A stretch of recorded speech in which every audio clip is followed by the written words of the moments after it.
am your host, Shane Hayes, and coming up, we take a deep dive into the musical, video track to the Girl Talk album All Day, the amazing musical Girl Walk All Day with filmmaker Jacob Krupnick. But first off, what I watched this week, I actually kind of caught up.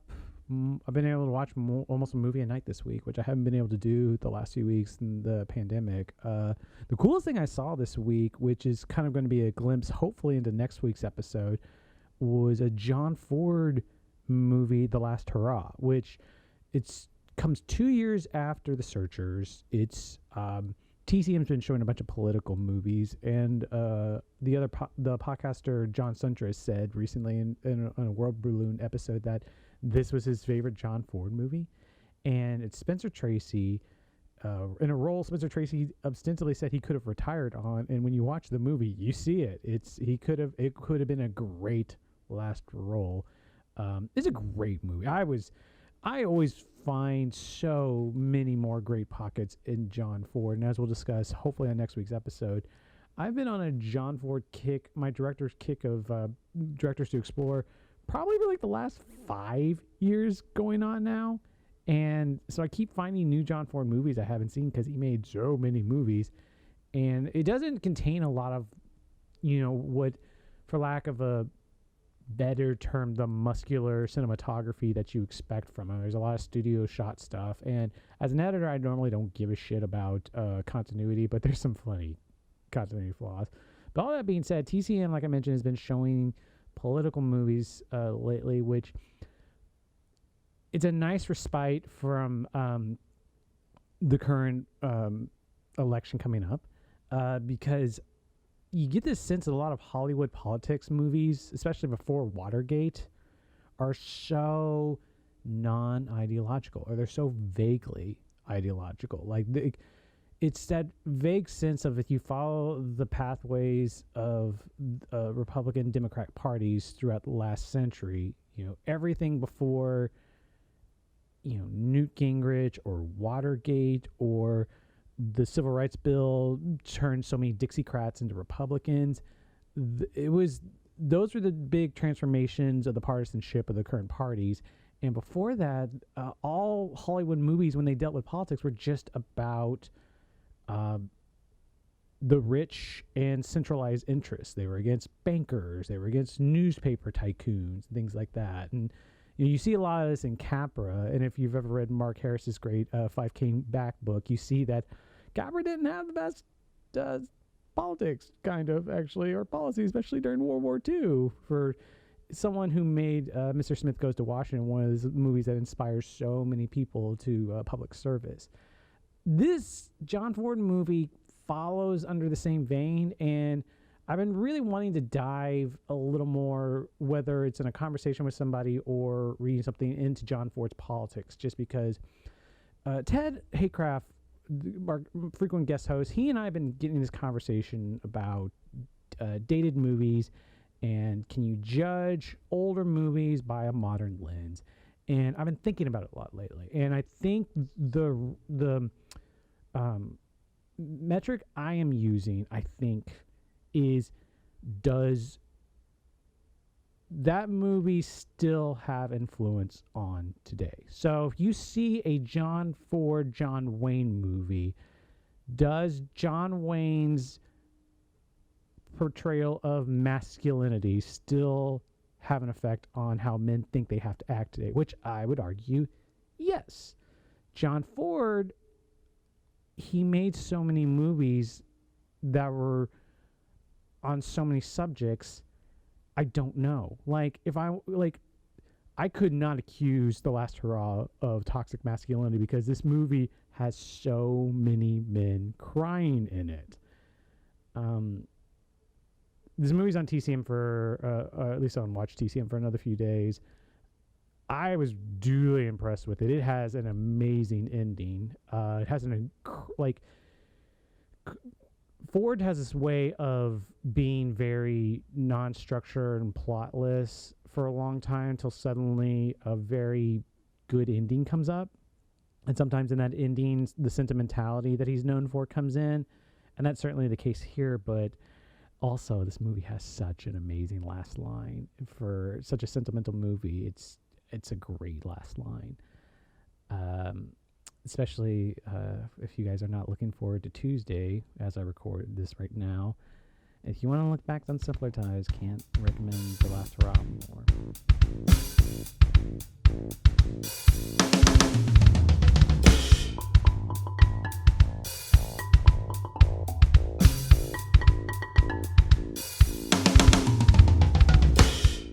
Jacob Krupnick is on today's episode as we go take a deep dive into his film Girl Walk All Day. So this movie played at South by Southwest in 2011 and has been available for free on the internet.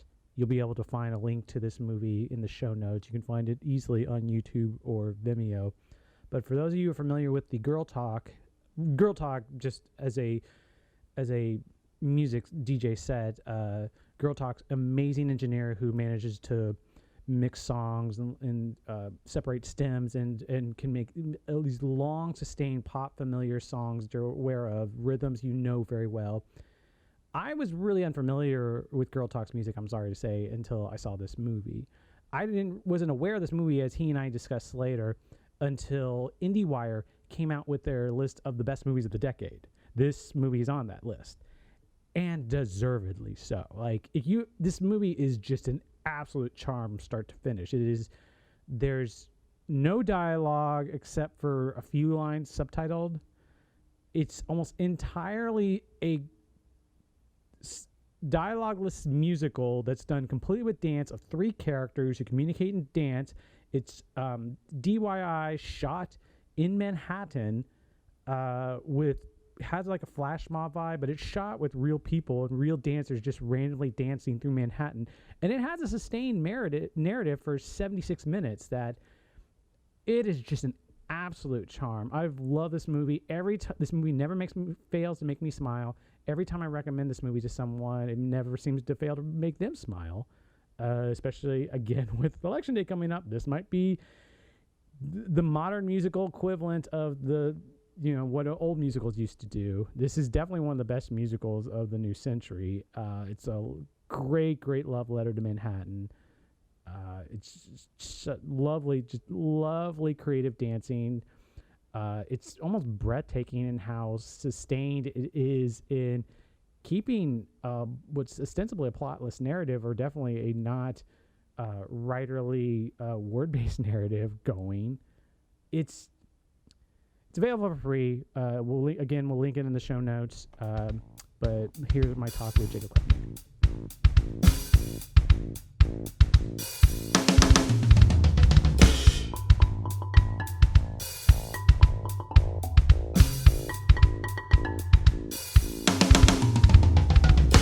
That looks like a very cozy attic space you're in. It's a very cozy little spot. So my wife and I bought a little A-frame upstate New York 7 years ago, pre-kids. It's tiny. It's really lovely. Oh, wow. And it is too small for Three kids? People with two kids, but two kids is a lot more than one. It's still a lot of kids. It's a lot of kids for a tiny space. It's significantly smaller than our apartment in Brooklyn. We left at the beginning of quarantine time. School was out. We needed childcare. Our kids are 3 and 5 now, and they're needy. They're wonderful, but they need a lot, and there's no way around that. So, the reality is, after a summer of bouncing around and spending time with my wife's parents near Albany, we've come to what used to be our weekend getaway, and was then a Superhost Airbnb A-frame, and is now our little squat spot about 2 hours north of New York. And they go to a school that keeps them busy for 6 hours a day, and my wife and I try to scramble and get as much as we can get done. I was just hearing today that one speculation by someone I trust, or somebody, epidemiologist from, I think, Yale, saying he thinks the average person won't have a vaccine or herd immunity, whichever happens first, about a year from now. And he also started talking about the actual fallout of it, like the psychological fallout. And he speculated that we won't be back to normal till 2024. And then he followed up by saying that we'll probably have a roaring 20s this century, apparently, afterwards, where everyone will want to go to restaurants and movie theaters and clubs afterwards, which in theory sounds nice, but that's at the end of the next presidential term that we're about to vote on. So is this where we turn the corner and actually you reveal to me that this is a kind of like anti-vaxxer, fuck you, freak out podcast, and I'm being punked? Anything goes, man. If you got something you need to get off your chest, which Right. I think that's the thing I'm finding talking to more people. Like, Yeah. we've been cooped up. A lot of us have a lot to get off our chest right now. So Yeah. Where are you based? I am based out of Indiana. I spent most of my time in Austin. So I was actually in town when the movie played at South by, and I was trying to remember. What year did it actually play at South by? Was it 2012 was 2012. or 2011? It was 2012. Yeah. Do you remember any other of the movies? Because I was going through my list, and I remember I was working at the time, but I thought of movies like the Miranda July movie, The Future played, the Conan O'Brien documentary played. The funniest one is I was sharing an office with one of the producers on Bob Byenton's movie that was then playing Then Somebody Up There Likes Me. I remember seeing that. But I remember also working a lot during that South by, so I didn't see much. Girl Walk All Day is a project of committed amateurism.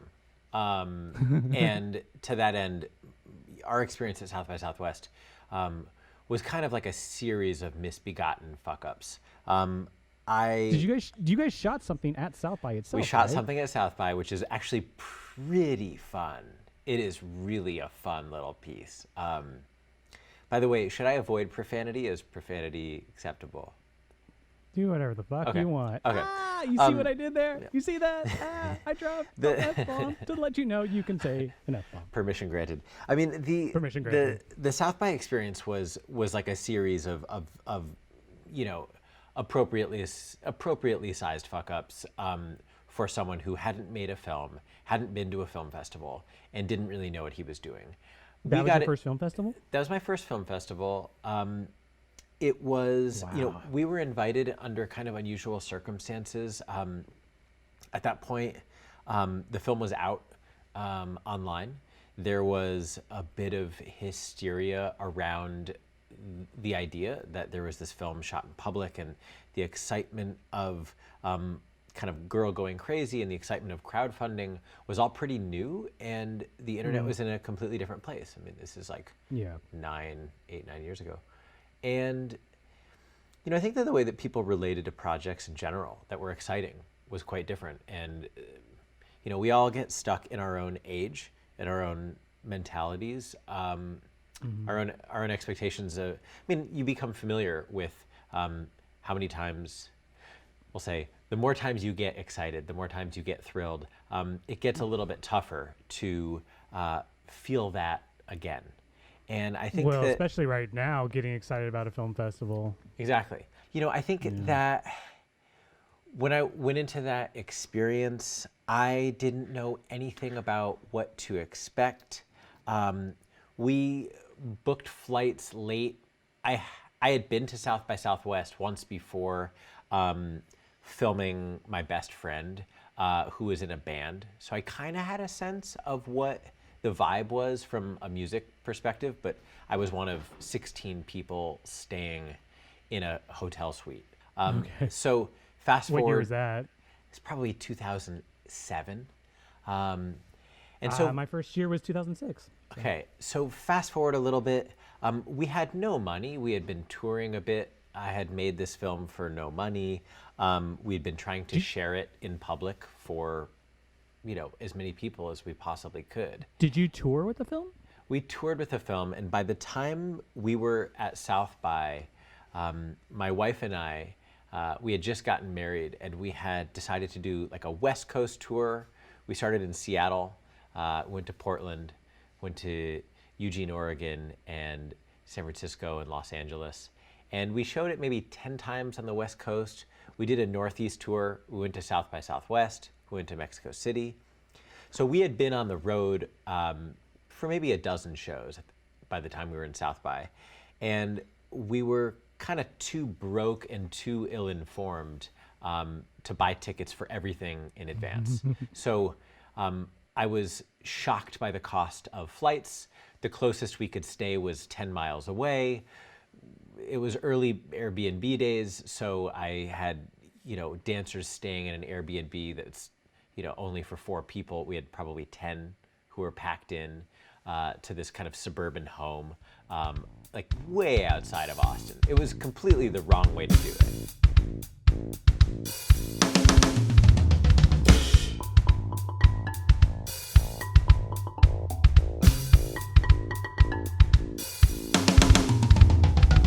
So wait, are you working right now? Like you mentioned that you were submitting. I have a friend who on Instagram who works at South by, and she said the South by deadline is tonight, and you said you were submitting something new for a new musical short. So yes, the South by Southwest deadline is tonight, and I submitted my short film last night. I have an unusual short film that actually is another dance film. It's quite short. It's cool. 4 minutes instead of 76 as Girl Walk was, but it's made with a woman she used to be a ballet dancer with kind of a prestigious company in New York, and she I met her through another project. I met her by chance, and I guess about 3.5 years ago now, there was a kind of a freak snowstorm that was heading for New York, and I thought with my good friend and regular DP, we thought, man, is there any way we could do something tomorrow during this snow squall? Could we? And we've done a lot of work together. Your first filming thought dance during the snowstorm was to like try to find something. Let's find a dancer. Yeah. You wanted to do a dance thing in the storm? Yeah, we wanted to do what was essentially a dance, like a test. We wanted to do something with our equipment. Do you do that a lot where you test something and then let's just keep it because it actually worked? Not enough. No, I mean I have like 20 of those urges a year, and I probably get around to like between 0 and 4 of them. And a lot of that is because like life's busy with young kids, and a lot of the time, the really tight-knit pals who I can call on for those things are busy. And so you really need the stars to align. And in this case, the stars aligned. I asked a friend, hey, would you be down to do this? He said yes. We started reaching out to dancers we knew or wanted to work with. And we needed someone kind of like, okay, it's nighttime and we need someone tomorrow morning. And the first person who I got to agree and agree with vigor was someone who I just met, and she was a former ballerina and is a yoga teacher now. And so when did you shoot this? We started 3 years ago, and she said, I'd love to. So this is obviously pre-COVID. Yeah. It was, yeah, exactly, very much pre-COVID. It was 3 years ago, and she said, I'd love to dance with you, but you should know one thing. I just found out I'm pregnant and I'm having triplets. And it was such a wild combination of saying, yes, I'd like to do this with you, and also here's the most almighty asterisk. And so we wound up filming, I became pretty close to her through this process, and we became good friends, and I just immediately kind of took to her story and felt interested in telling a story that was bigger than our camera test, which was kind of a besides the point idea. And we decided to make a film about her pregnancy, about her transformation. And so we filmed 3 times. We filmed once each trimester, different seasons, and in different places. And so it's a kind of short, powerful, it's kind of a testimony. A dance film about pregnancy and transformation. It's about pregnancy and transformation, but it's also, she's Black, and she is aware of how there's more and more national awareness about how just how unlikely it is that her kids. I mean, she's really thinking about how unlikely it is that her kids are going to be treated reasonably by police. She's scared for their safety, and that was a lot of what was interesting to me about the project, even though that The winds up commodity of black bodies. occupying. Yes, and that winds up occupying a really small part of the film, but it's sort of where the film arrives at the end. So, well, okay, I do want to ask: are you a dancer? I'm not a dancer. I mean, I'm a person who loves to dance. I don't dance enough. I don't dance much these days. COVID has me relatively sedentary. You're But not dancing in the New York, upstate New York autumn leaves. I'm not dancing in the autumn leaves, but I am the kind of guy who really savors my once a month, oftentimes solitary trip to a dance club or a bar where someone I know is spinning and just kind of letting loose. I like dancing. I can't really dance with other people. I suck at it. Okay. And I embarrass myself. So Well, I don't let's mind doing it alone. Let's do a movie rewind. So, where are you from? I think of myself as being from New York. I moved to Manhattan when I was 10 years old with my mom. And before that, I'd been kind of a Connecticut suburban kid. Were you in Manhattan the whole time? After 10? I was in Manhattan from when I was 10 until I went to college. I went to college Jeez. upstate, and I moved back. When I graduated, I moved to Brooklyn and felt sort of vaguely embarrassed that I'd lived in Manhattan because it was just that point. I finished college in 2004, and it was just that point where I moved to Brooklyn, and Brooklyn had kind of unlimited cachet and unlimited cool places to go and be. And I've lived in Brooklyn pretty much since. Wow, Mr. Zeitgeist pulse feeler right there. That's good timing. Where'd you go to college? I went to Vassar College. It's about 2 hours north shit. of New York. Okay. So what when you were living in Manhattan, what was what were your big cultural teenage moments? Ooh, I mean, as a kind of Were you a movie person, a music person, a dance person? As like a 13, 14, 15-year-old kid, I was music obsessed. I was not I had no special interest in film. I went to a lot of movies with my mom. But I'd say like my big cultural influence is my brother. I have a brother who's 12 years older than me. And when I moved to New York and I'm 10, 11, 12 years old, he has just started, like he's just finished college and moved to New York himself, not living with us, but he's got a hot job as like a really junior editor at Rolling Stone. And he winds up writing, he winds up researching, he winds up being the personal assistant to Hunter Thompson for 3 or 4 years and having his own kind of wild, his wild stretch. But he's a super inclusive big brother and is like inviting me to shows and inviting me to events, and I'm friends with all of his friends. And they're all, a full generation older than me.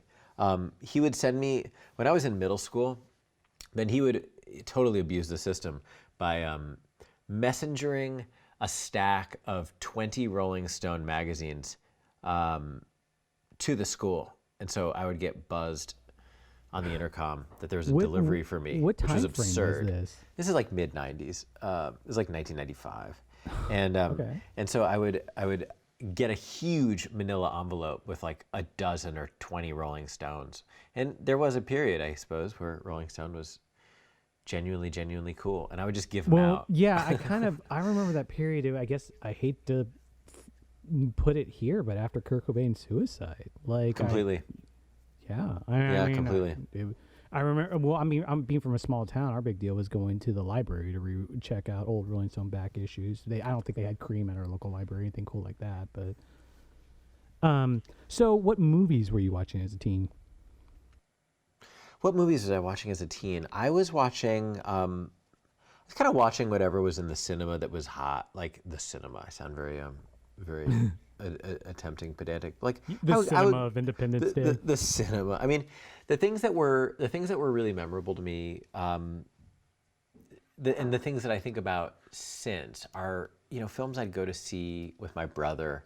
Like I remember seeing like a reissue of Orson Welles' Touch of Evil, and being completely blown away.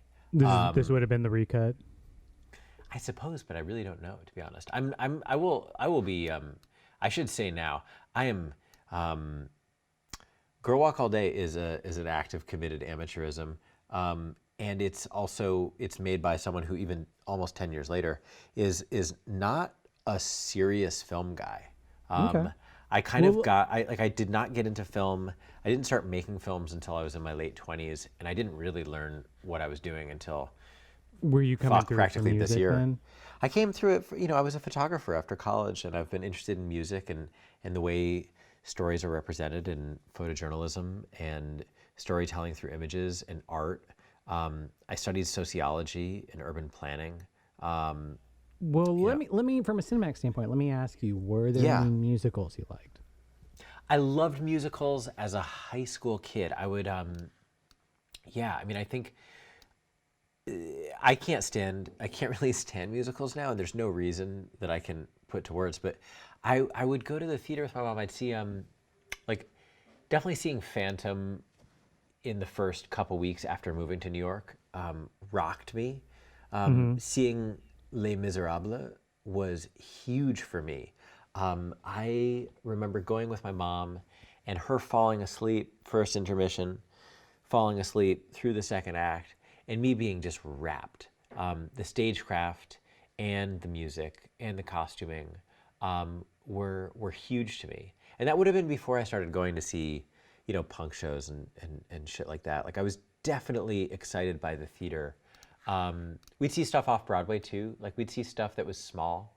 Remember seeing there's a show called A Bombady of Errors, I think, that was like a hip hop trio take on, it was like a survey of Shakespeare, done in really eloquent rhyme. And we'd see a lot of things. Like, I saw Rent when I was, 14 or something, and I thought, holy shit, this is the coolest thing I've ever seen. Okay, there's something about this that makes sense, but you're not saying like any movie musicals were really all that big of a thing for you. Not really. I mean, I think, one of the things that my brother was definitely into, like, I was the 11 or 12-year-old singing Pavement songs because of my brother. I was definitely, I had a taste in music that was way ahead of my time. Well, I imagine being in because of Manhattan, him. you kind of have to have a taste ahead of your time too. But it was really because of him as sort of the shepherd. But he was also into weird, like, things that at the time seemed really weird to me. I mean, you're asking for specific references, so I have two. One is I'd say The City of Lost Children, which is a film by Genet and Caro, and I went to see that in a theater, and I don't know what year that came out. I was an early teenager. Yeah, I mean, I was an early teenager, and I remember being really shocked and confused and not knowing what I was watching for most of the film. And that's up there with films that I've returned to the most since I was a kid. Okay.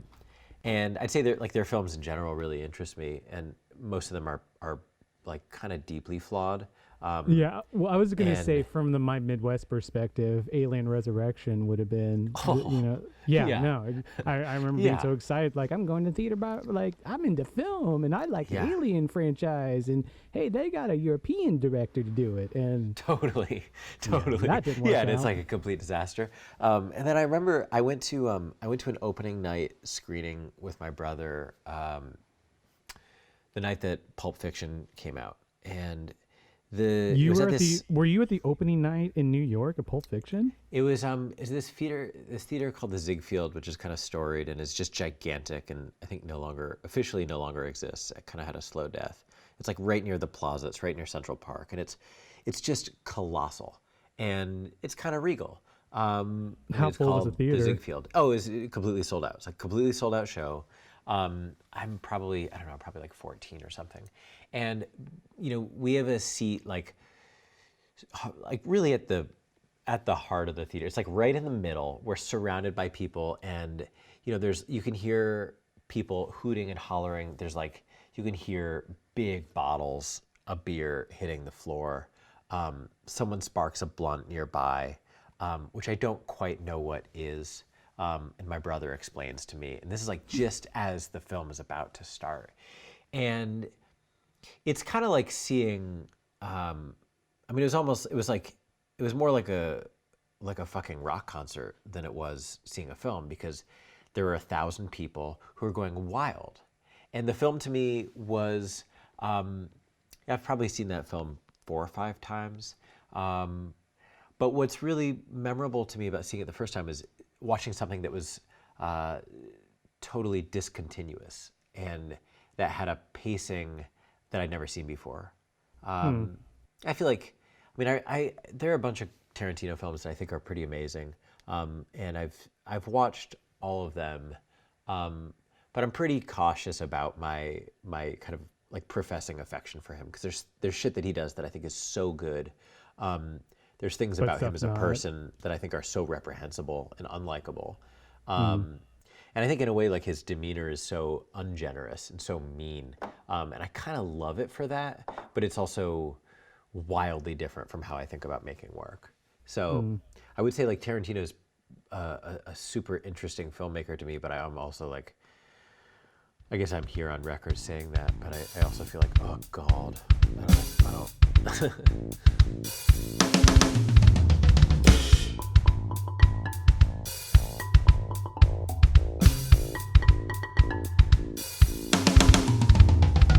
I think the point I was getting around to earlier, though, is that I find it fascinating that music is much more bigger influence on the movie, dance a little, more of a personal thing, and that this movie just organically comes about. It's the magic and form that it comes to, not from film history, because it's funny how, like, I don't know if I was projecting onto it all these great film musicals, but it feels like a great silent film that also, but it's also as a musical that just doesn't have, it has like one piece of dialogue in it, really. Yeah. I mean, I think something that something we haven't talked about, but also isn't necessarily, there's not necessarily so much to say, is like, I watched a fair amount of television as a kid, and for me, almost everything was kind of, we'll say once I was between 10 and 18, everything was kind of second to MTV. I'm a child of MTV, and there was a period of, I'd say even starting when I was like 7 or 8 years old, to when I was maybe 13 or 14, where I think MTV's programming was pretty terrific. Like there were shows that that actively sought out music that wasn't quite as mainstream, which corresponded to... Were you 120 Minutes kid? I was a 120 Minutes kid, all like as often as I could be. You know, I think seeing... I think part of what's fun to me about music videos is like they are fundamentally each their own universe, and some are boring, and some are interesting, and some are original. And were you following the music video directors closely?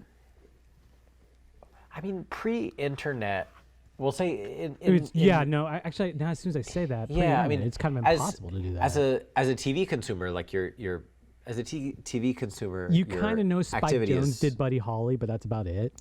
Yeah, I mean, your viewing is inherently passive, right? Like, things come on and you see them, or you see half of them, and that's a big part of, I think, I'm 37 years old. That's not going to be a part of my kids' experience, is like entering shows or songs halfway through. We start everything at the beginning. And so anytime you flip to MTV... We're a year apart. Like, I remember, like, you'd watch a video and then wait another hour because you knew they were going to repeat the same cycle of videos. So you'd wait to that same point in the hour to watch it again. Exactly. So I think that, there's something about yearning for something to come on and the thrill of seeing it, which absolutely, I mean, because scarcity is what they were working with back then. Then, like, fundamentally you're excited in a different way, and you're keyed up, and your attention is very different when you see something for the 3rd time or the 8th time. that you're curious about. And I think that one of the things that was interesting to me about music videos in retrospect, I didn't think this at the time, because there were all these songs that I thought sucked and banned. Like I was kind of anti-pop when I was in my punk and alternative phase. Same here, even though same here. I was never that tough. Then there was all this shit that I thought was way too soft. But when I look back on it now as an adult, I'm like, look, I never liked Janet Jackson, but I can remember 6 or 8 of her music videos pretty carefully. And now when I hear the songs or I see the videos, I'm thrilled. And so there is something there about like the way that if you are I think that bands who are really popular were doing things that were experimental, and in a way, like the popularity of the band didn't necessarily correspond to how wild the music video was. I remember when Prodigy's Well, there's also the budget Smack too. My Bitch Yeah. Up came out. Oh Then God, yeah, I remember that one. the kind of race to see it for the night that it was out before, maybe it was 2 nights that it was out before it was banned. Didn't they do a thing where they kind was of a thrill. vaguely banned part of it? They banned or it. something? They banned it, and I think they banned it and then edited and censored it.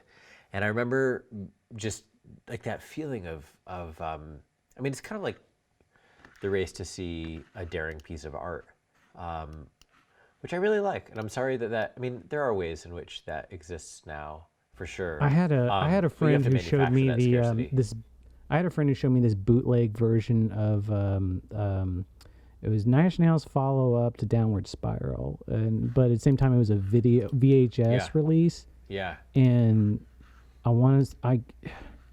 there was definitely some pornographic elements to it. Oh which- yeah, I mean the Nine Inch Nails videos were so fucking creepy, and really like really impressively creepy. Were those Mark Romanek videos? He did a big chunk of those. Yeah, he did. I know he did Perfect Drug, which to this day is still one of my favorite music videos.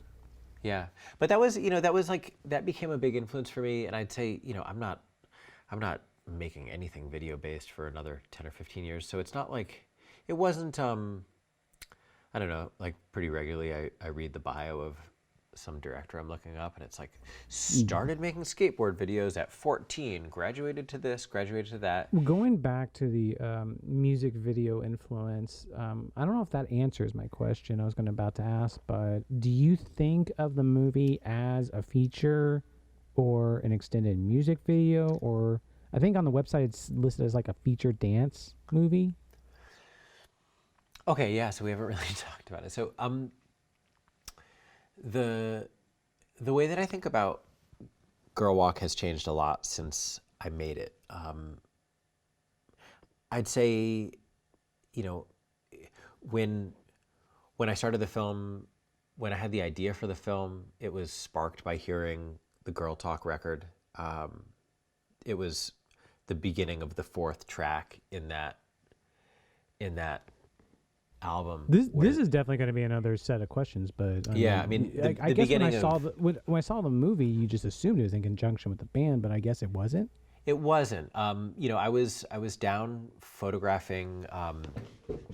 I was photographing landscapes around Miami with a large format camera, really slowly, as a personal project. And the Girl Talk record came out, and it was free. There's not a lot of free music coming out that you really want to listen to in like 2010, 2011. Well, there's the big one, but which was 2 years before that, but yeah. But Rainbows, I'm making the joke. Yeah. We'll say, but we'll say, the first time I listened to that, I was like, oh shit, this is the new thing. And the record was cut up into tracks, and it was delivered as a full mix too. And the 4th track, maybe 12 minutes in, there's a Portishead, Big Boy remix, mashup moment. And as soon as I heard that, then I went from listening to music to having a small epiphany about how I could connect some dots, which was I had met a couple dancers working on a separate project, one of my first video projects, a few months before, and been thinking, how could I do something else with them that would kind of justify showing off their talents, because there were dancers who could do a lot of different kind of movement, and I didn't know anything about dance at that point. Did you get a sense at the time that they were they could be improv-y based on their dance? Yes, at least with Anne. With Anne, I had a sense. With Anne, it was really clear that this is someone who, because I'd edited a 5-minute dance track she had danced to, "Human After All" by Daft Punk. It's just seen her move through all these different styles. The transitions alone are just and breathtaking. Clearly, something is happening in her mind as she's dancing that is, it's not seamless. It's not. It's almost like she's blending together multiple different genres of style. She is. She is definitely. When I first saw her, I thought, oh, you can see her thinking about these things, but that doesn't make it any less rad. It is completely fun. And so when I heard, was there a lot in the movie? Was there pre-planned choreography though? So because I was always struck by the very opening whenever I forget where the drums come in, and it's around "Move Bitch Get Out the Way," and she just starts shaking her shoulders to the beat in her head. Yeah. That to the rhythm always kind of was like, oh shit, this movie's taking prisoners. Yeah. When Girl Walk's the first serious film I made. I'd made a handful of short pieces before that. Some were experiments, some were some jobs for other people. But Girl Walk was the first serious thing I'd made by such a huge margin that it's kind of astonishing. And I remain interested in, I keep working with dancers, I keep working with storytelling through movement, but a lot of my work has changed. One of the things that I find I keep going back to, though, when I work with people in trying to tell stories through movement or dance, is that I have to know a fair amount about the person whom I'm working with, to have any ability to guide them, to recommend things to them, to ask requests of them. And so with Anne, I didn't know anything about her the night I met her and when she danced for this first project, but in the months before we filmed, I spoke with her a lot about what was her dance background, where did she come from? And the answer was her own awkward, high school and kind of early college experience in New Jersey, and feeling also totally kind of oppressed by the suburbs and never quite fitting in, and really yearning to make a splash, and pressure from parents and pressure from the world, and as someone who is pretty interested and pretty committed to dance from a really early age, she's also just facing all of these quite predictable pressures that you hear about from anyone who's a dancer, like the pressure to be perfect, to be thin, to be remarkable, what to was sing. In the first scene, all the black and white stuff. Yeah, and to be a kind of idealized type of performer. Fast. So I didn't mention this to you earlier, but the first place I came across this movie wasn't at South by in 2012. It was when it was really late in the game. It was when it was on the IndieWire Best of the Decade list. And I remember, cool. And so I kind of sat down for an afternoon, and I was like, all right, let's see this. And I start out with these like DSLR black and white shots that are kind of great. They seem like they're grayscaled. And I'm like, oh, okay. Might be interesting. And then the movie just even it kind of, I don't know. It's just that whole, what you're just describing came across very clear in at first, okay, we'll see what's happening way. And then when it turned to color and then the dance started happening, I was like, oh, I think I got very quickly why this movie got on that list. But I'm like 6 minutes in, and I'm just like, let's see if this can maintain itself. Yeah. And then I just progressively had a smile on my face that just got bigger and bigger for the next 76 minutes. It's really all her. I mean, we'll say because there's just such a sense of invention that just keeps coming. It just the sense of outbreak, the sense of outbreak and of that's a great way to outrage describe it. and explosion. It's all Anne's story. It's all an interpretation of how how imprisoned she feels by expectations, and how pissed off she feels by just by how lame the expectations are around her. And I think she's someone who felt we'll say we were filming that when there was a whole fleet of like big old dance shows and competitions that were just getting off. And I think she wanted to be a part of that and simultaneously thought it was just completely pathetic. And we talked a lot about that and how her character, her role should be always kind of in opposition to that.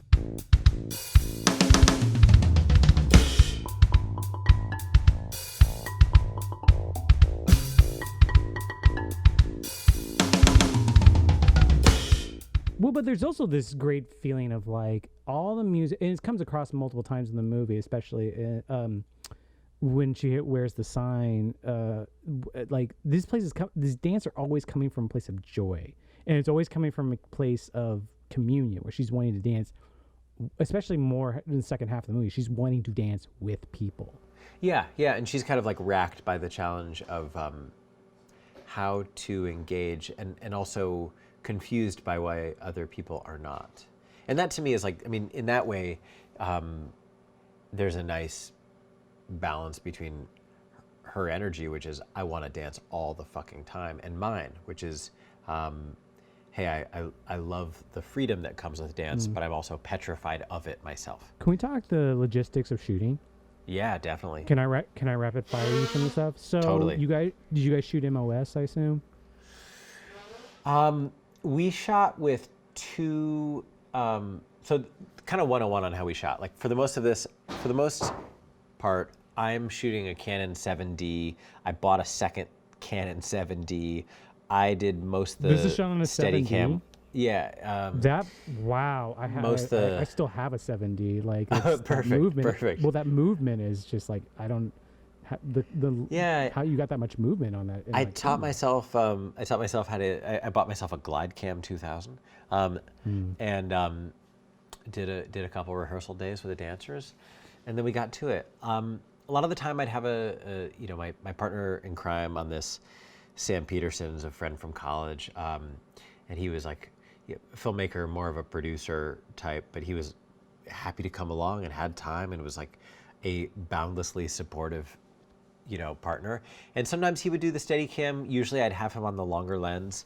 It was usually like one of us on the Steadicam up close, pretty wide, and then the other with a 70 to 200 on a monopod, just ripping, Well, there seemed like there was some like kind of vaguely flash mob scenes. Would you get more shooters for those, or was it still always two the entire time?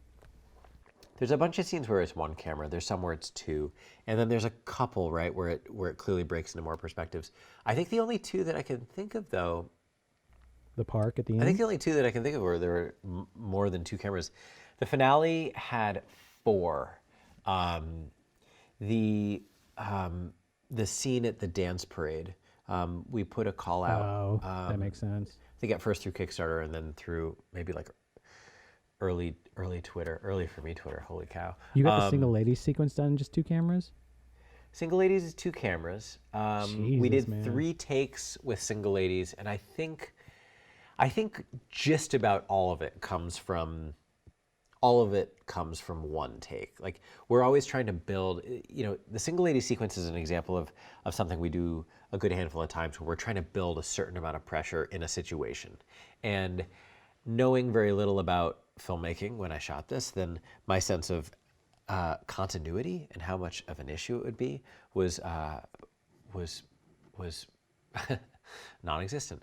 And so I didn't really know how much we'd be able to cross-cut between takes, and in that case, we just absolutely had to hang on to the people who are on camera. So, yeah, but I think there may have been like a couple wides that we steal, or a couple long shots where we steal from a different take. So how many days did you shoot? We filmed about 60 days over the course of 5 months. Most of it was consolidated. It was not like an evenly dispersed 5-month shoot. My goal was to get it done the dream had been to film the whole thing in a few days. I knew that little about filmmaking. To be fair, it does feel like it's filmed in a few days, so credit there. Yeah. I mean, I knew little enough about making a feature and also about the capacity of myself or the dancers or the logistics of like what happens when someone has to go to the bathroom or eat a snack or whatever. And, you know, we wound up filming a lot of fairly short to medium days. I mean, now that I really do this, I understand how short our days were. But also, mood is really important. Energy is important. And when you watch the movie so quick next to each other, like there's also this endless energy of like, even when you think of the logistics, you think someone had to be willing to be that outspoken, or not outspoken, but just kind of like free in public and constantly getting people to do stuff in public. And especially if you think of it in terms of like they only did this a few days, the energy in this movie is just through the fucking roof. Yeah, I mean, Anne is stupendous, and she's a totally rare performer, but she is. I think that you might perceive this from watching it. Maybe not while watching it, but in thinking about it. No one can be like that all the time. That energy does not exist in a 12-hour a day, every day kind of way. That's actually like goes down to some basic feature filmmaking where, you know, when you watch a movie, you want to think actors come up with their lines over the course of a few days, and they film really super fast. And then when you find out, like, oh wait, they shot over 100 days, like, and the magic is just to make this look like it's a compressed single thought coming across over 2 hours. Yeah, there's absolutely days where there's definitely days where we filmed and nothing from that day makes a cut. There's days where we go back to a location and try something again. There's also days where we get somewhere and the light's not quite right. And, you know, I'm pretty judgmental. I'm pretty harsh about the film at this point, because it's had this really bizarre legacy where people have received it and run away with it and become infatuated with it and buy it. People have written their theses for their masters in film on it. It's had a really unusual life that is much greater than me. And I'm so fucking grateful for that. And I've had a lot of chances to think about it and speak about it, but I also look at it and I'm like, this is the beginning of my film career. Everything that's wrong with it is incredibly apparent to me, and every single part that is wrong is my fault. Everything that sucks or that isn't focused, like I did the color grade, 2 sleepless nights before showing it the first time. Like in Final Cut version, whatever was around 2011. Like, is that the final? Did you cut this on Final Cut? Yeah. I mean, I did everything. We can cut this out, but I wanted to let you know. I watched when I first watched the movie, I watched it over the clips. Yeah. And last night or 2 nights ago, when I watched the feature. Right in the Central Park sequence before it turns in the dark, there is a media missing clip. I know. I'm totally aware of this. This is like, you don't have to cut this out. You can we can celebrate it. Like, there is a fucking frame missing from my widely celebrated feature film in the publicly available version of it. And it's how soon did you know about this? I mean, I've been aware of that for a couple years. And it's but Final Cut then went out and you couldn't replace it? There are versions that exist without that. But the ProRes 1080, which I have as the highest quality version, has the fuck up, and it is not to my credit. Like, it's totally mortifying, and yet there's something about it that do I think I'm getting away with it? No, because you just raised it in this podcast interview. But it's also it's such a great artifact, though. It's such a great of the time. It's like sort of a wink, right? Like, it's sort of a wink, and I would like to fix that and replace that. I also am reminded of the narrative of making a Native American basket or rug in which the practice of intentionally sewing in a mistake was performed to not act as though you were so perfect that you're above making mistakes.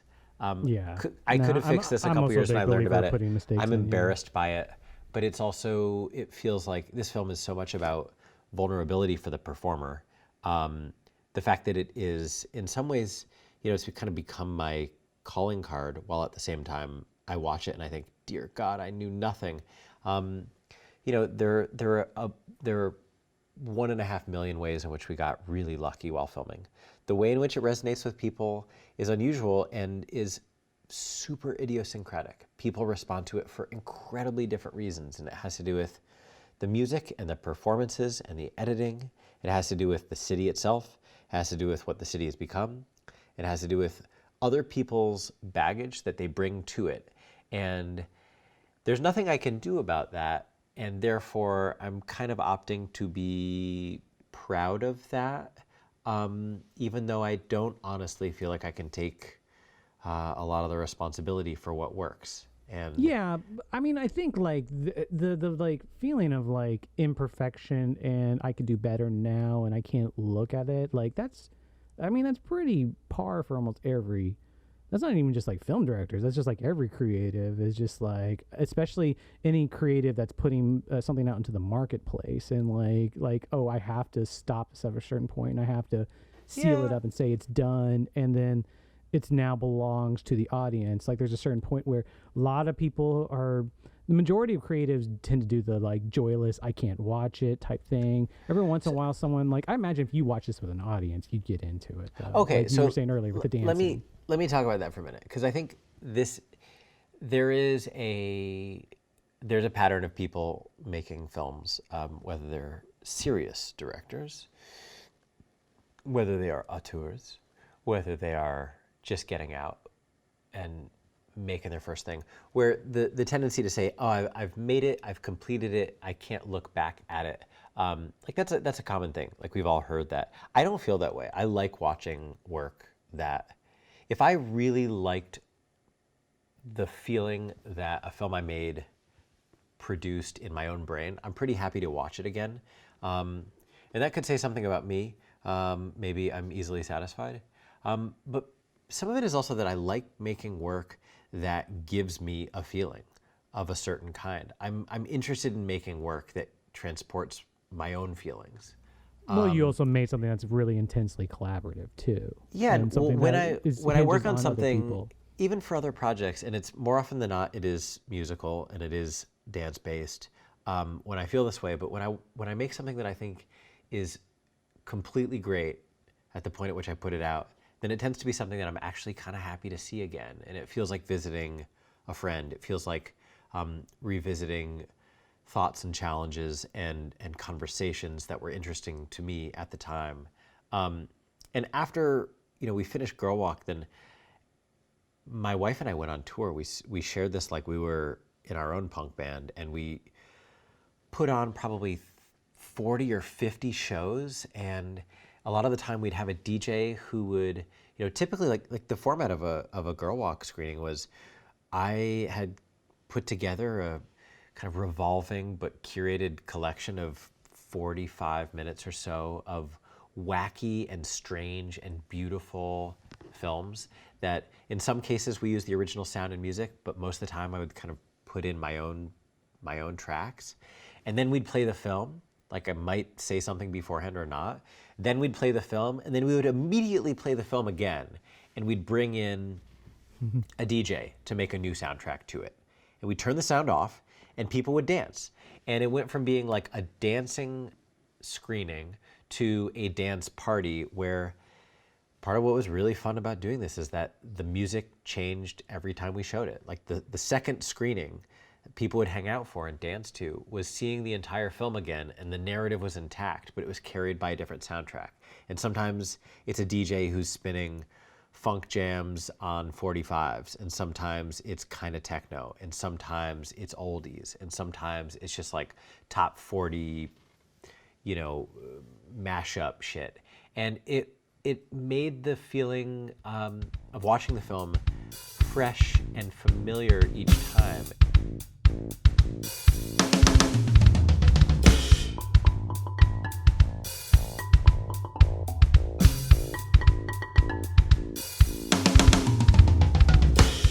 There was one or few sequences I did want to ask you about.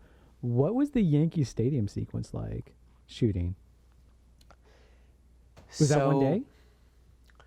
We filmed I think that as the if you think about the structure of a film, then any number of things can happen in that structure of the film. But more often than not, like a film gets kind of its messiest, I'd say. It's most lost kind of 2/3 the way through. And 2/3 the way through a film, if it kind of sucks and doesn't make a lot of sense, and you stick the landing, then you feel good about the film. But that's a lot of to me, that's a kind of a turning point for a lot of films, where you go like, oh God, I'm lost and I don't know if this is going to work. That doesn't necessarily happen with an album. Our film works with the Girl Talk record as partially kind of as its script, or at least as its inspiration and its backbone. There are portions of the music that do not work for me, did not excite me, I found frustrating or unattractive, and that was one of them. And it was the parts of the music that I had the hardest time with, that I had to really think, like, what do I want to do with this part of this very messy soundtrack? Like, how do I deal with it? And I think that wound up guiding the film toward a story about a dancer who gets frustrated that no one will dance with her and is trying to find ever larger groups of people to reach out to. And is just completely shocked that she can't quite get other people to move with her. And was the Occupy Wall Street sequence in a similar vein?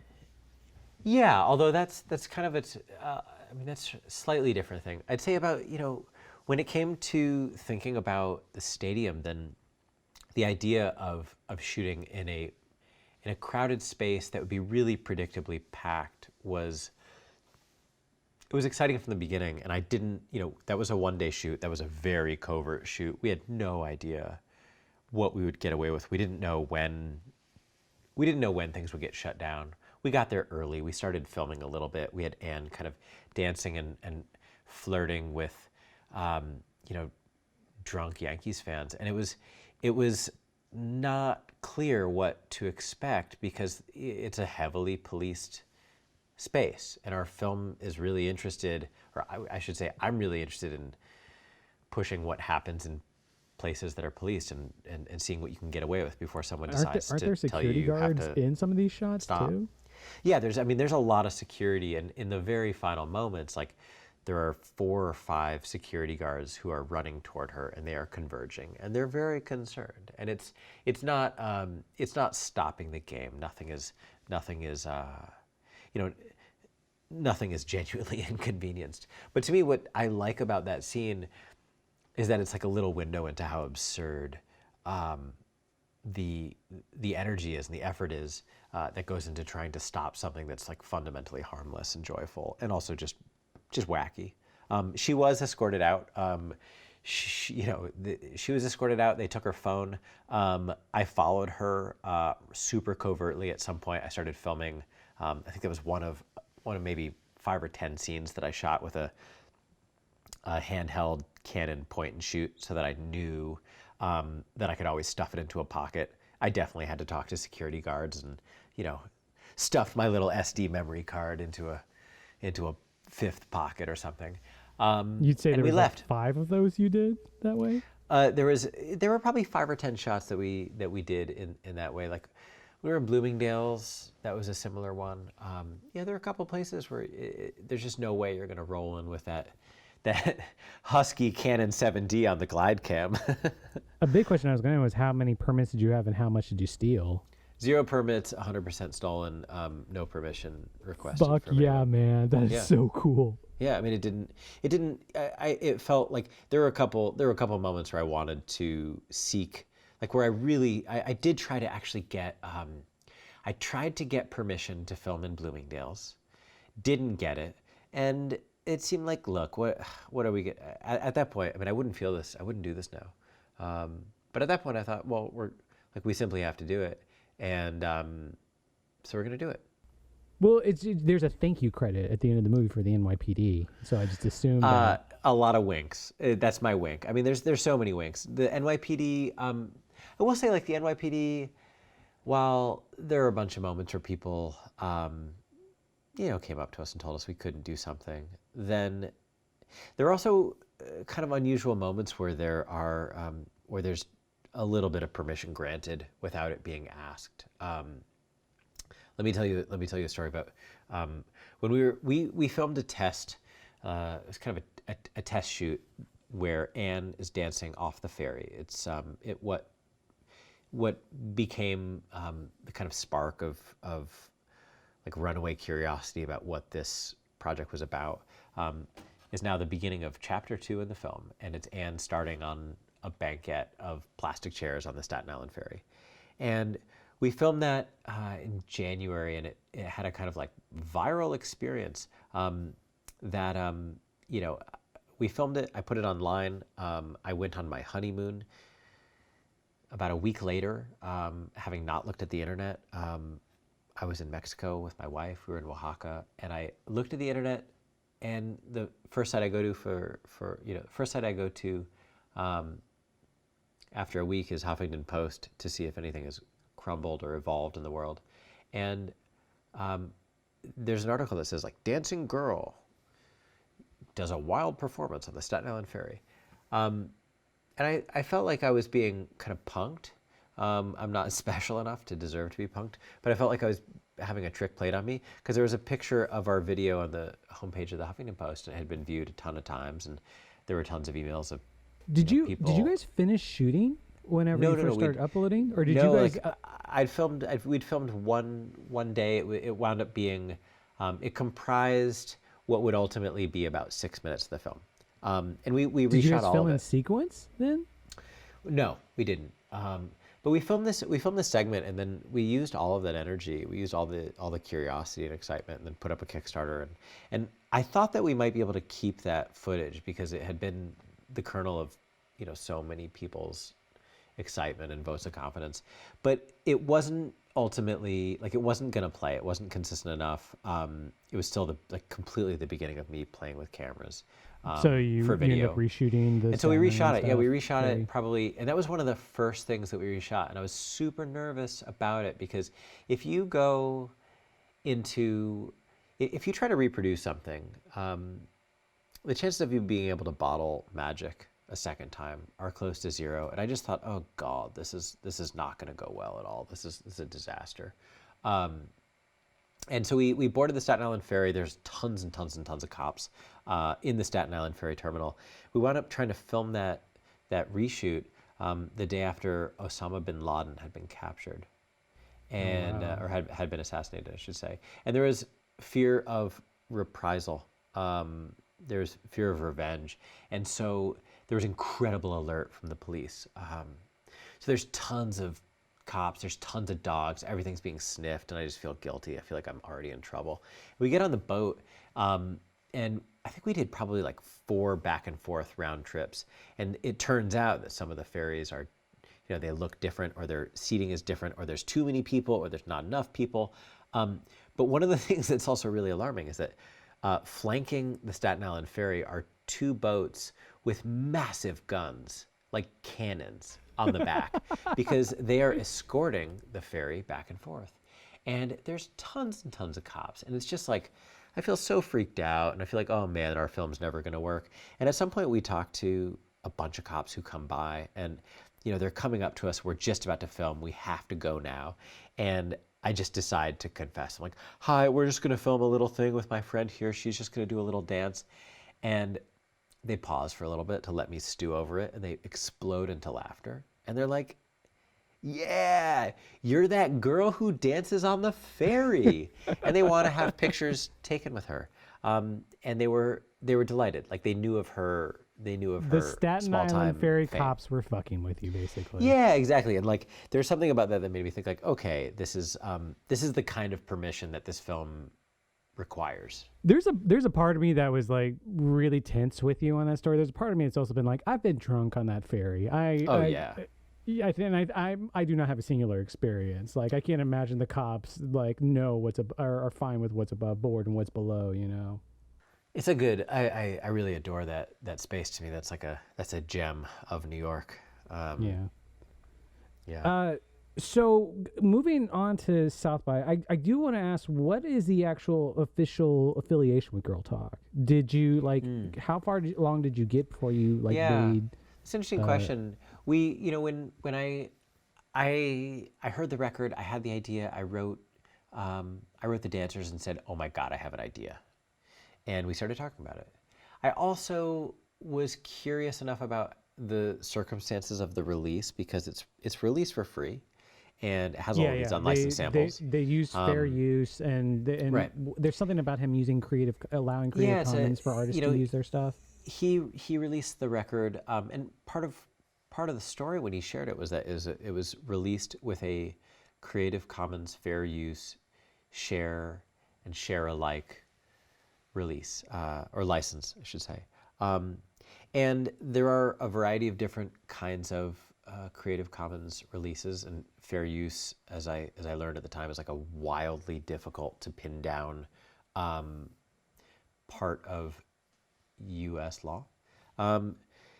The imagine. circumstances under which it's released, there is the invitation to remix it and to re-release it, provided you share attribution for Girl Talk.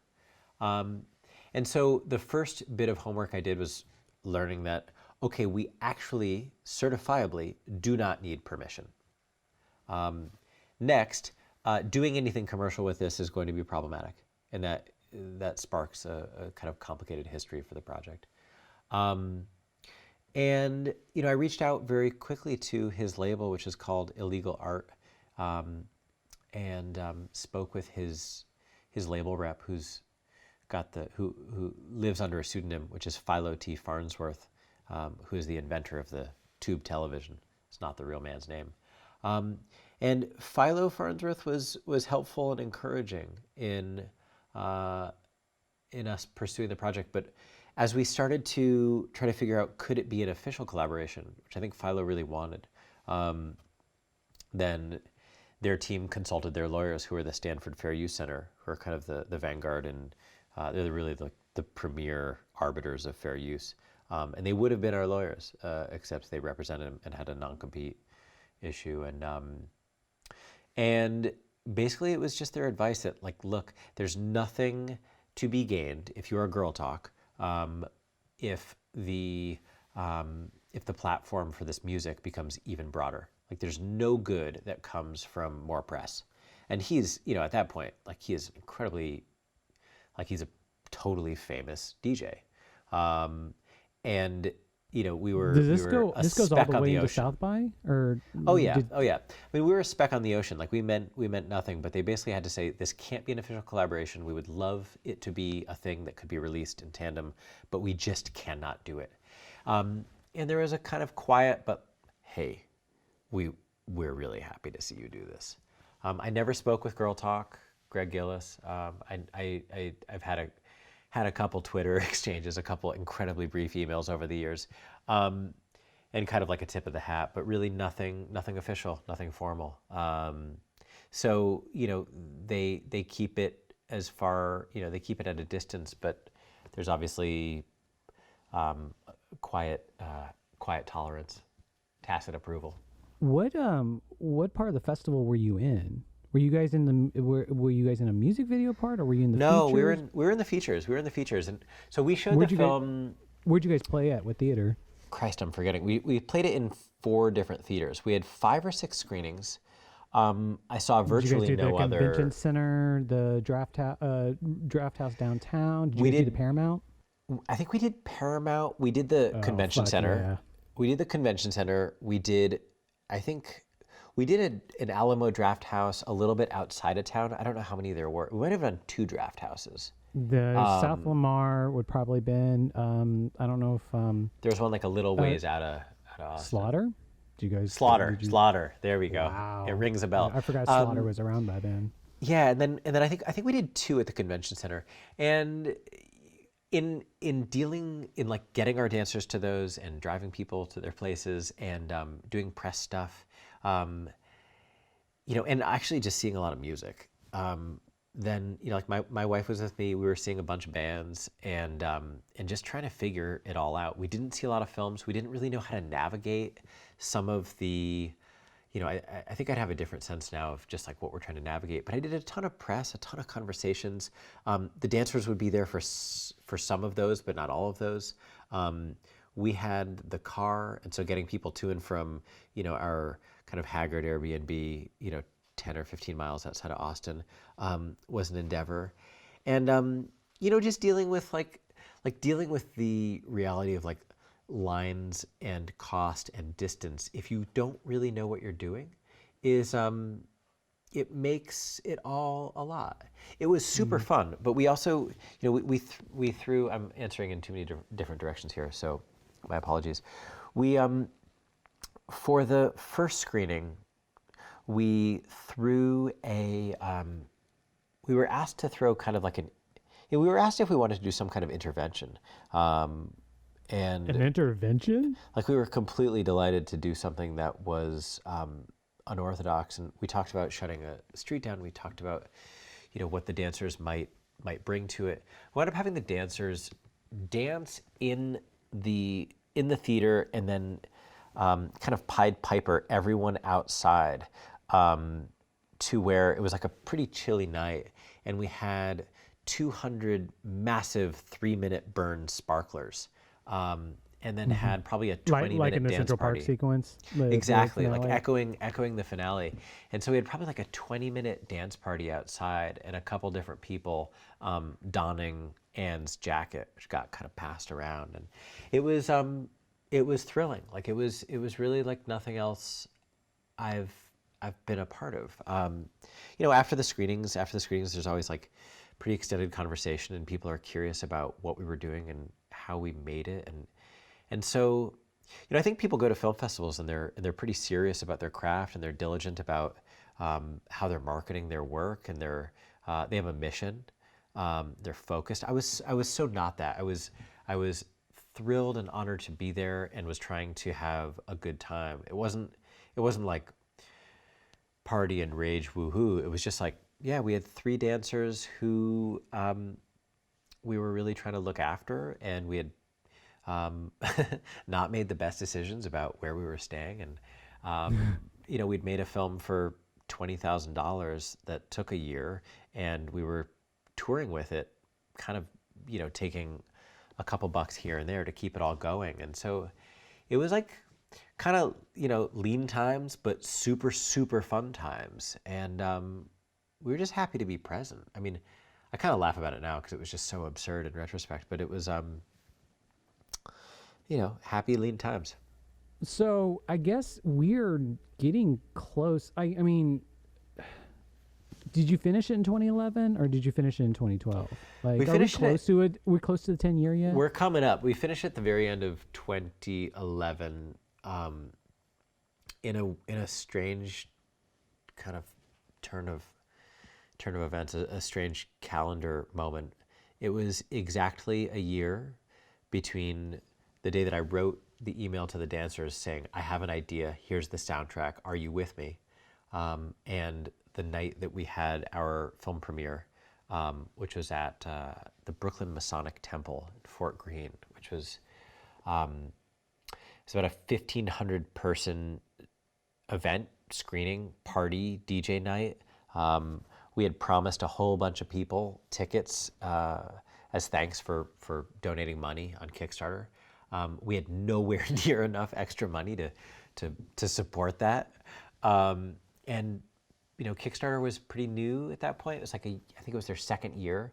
And we'd made friends with a bunch of people who worked there, and they just absolutely loved the project and wanted to support us, and it felt kind of like part of their mission. And they pretty much saved our bacon. They said to us, if you'll let us kind of throw this party with you, we'll help, like we'll pay for the venue, we'll get the DJs, and this can be our Christmas party and your premiere. How does that sound? And it was like a resounding fuck yeah. Yeah. So we also had, we had like right out the gate, we had a bunch of super hyped fans.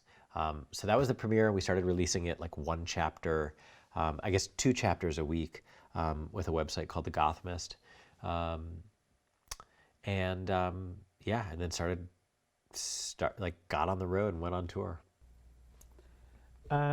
Well, I mean, there was obviously a reason I wanted to talk to you about this movie, 9 Years On. A big chunk of it is like, I feel like, especially when I was rewatching this the other day, this weirdly feels like a great COVID movie, just because it's a movie about spaces and joy and happy crowds and infectiousness and just and in New York that's actually come together. Like, yeah, but at the beginning of the pandemic, I remember reading the film critic Devin Faraci make this point that we are now being faced with a very heavy-handed metaphor that the world is massively interconnected right now.